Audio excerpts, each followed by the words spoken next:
גבוה צבע גבוה.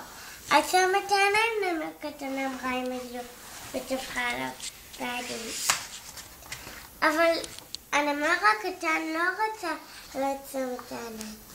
אם אני אעצום את העיניים, אמר הנמר הקטן, אני לא אוכל לראות את השמיים, הוא אמר. אתה כן תוכל, אמרה אמא שלו, וטפחה עליו בעדינות.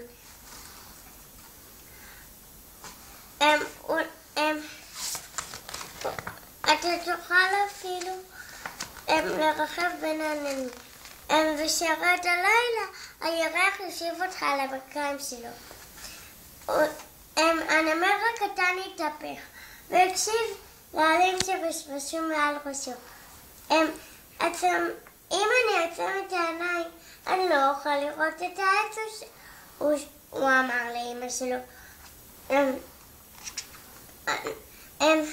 אתה כן תוכל, ותוכל אפילו לשחק ביניהם במחבואי.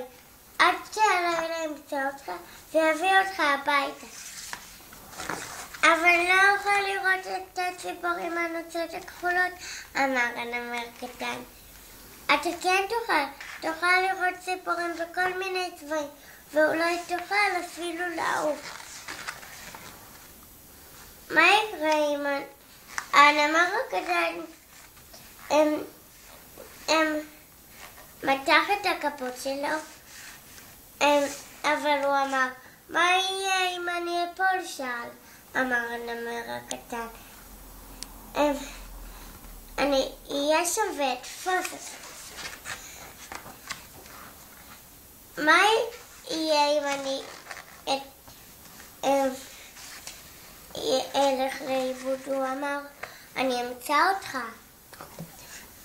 אבל הוא אמר, הכל חשוך ושחור, הוא אמר. שחור מהפסים שלך, אמרה אמא שלו. הנמר הקטן,